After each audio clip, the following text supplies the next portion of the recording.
পতিত ফ্যাসিস্ট স্বৈরাচার আজ পর্যন্ত 6 মাসের মধ্যে আমরা তাদের বিচার নিশ্চিত করতে দেখি নাই। আমরা কাল বিলম্ব দেখছি। আমরা হুঁশিয়ার করে দিতে চাই, অনতি বিলম্বে এই ফ্যাসিবাদের বিচার এই বাংলার মাটিতে কার্যকর করেই পরবর্তী কোন নির্বাচনের দিকে সরকারকে যেতে হবে। আপনারা লক্ষ্য করেছেন বিগত 15 বছরে শুধুমাত্র দেশের টাকা বিদেশে পাচার করেছে 240 বিলিয়ন ইউএস ডলার তারা দেশের থেকে পাচার করেছে। কত টাকা যে তারা লুটপাট করেছে, লুণ্ঠন করেছে তার কোনো হদিস নাই। জনগণকে উন্নয়নের মহাসড়কে উঠিয়ে দিয়ে এ জমিনের প্রতি ইঞ্চি মাটিতে তারা লুটতরাজ, হত্যা, গুম আর খুনের রাজত্ব কায়েম করেছে। এ দোষরদের বিচার আমরা অনতিবিলম্বে দাবি করছি। বাংলাদেশ ইসলামী ছাত্র শিবিরের বিগত 15 বছরে 104 জন ভাইকে নির্বিচারে হত্যা করা হয়েছে।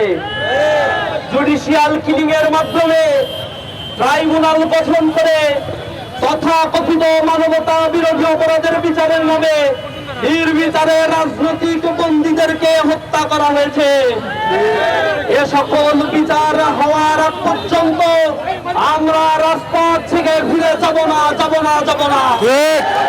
আমরা দৃঢ়ভাবে বলতে চাই, আমরা বিগত 6 মাস দেখতে পাচ্ছি কিছু রাজনৈতিক দল তারা ফ্যাসিবাদের বিচারের দাবিতে সরাবো না থেকে বাস স্ট্যান্ড, টেম্পো স্ট্যান্ড, চাঁদাবাজি, ছিনতাই, আত্মকল্পনের মতো কার্যক্রমের মধ্যে জড়িয়ে পড়েছে। এ জাতির মধ্যে ঐক্যের বদলে তারা ফাটল ধরানোর চেষ্টা করছে। আমরা এ জাতিকে ঐক্যবদ্ধভাবে সুন্দর একটি বাংলাদেশ বিনির্মাণ করার জন্য আহ্বান জানাচ্ছি। রাজনৈতিক নেতাদের যদি সুবিধা দেয় না হয় তাহলে আর একটি গণঅভ্যুত্থানের জন্য প্রস্তুতি নাও। আমরা বলতে চাই, এদেশ আমার, এদেশের স্বাধীনতার সার্বভৌমত্বের অতন্দ্র প্রহরী হিসেবে ইসলামী ছাত্র শিবির স্বাধীনতা উত্তর ছাত্র জনতাকে নিয়ে গঠনমূলক কার্যক্রম আর অন্যায়ের প্রতিবাদ করে যাচ্ছে।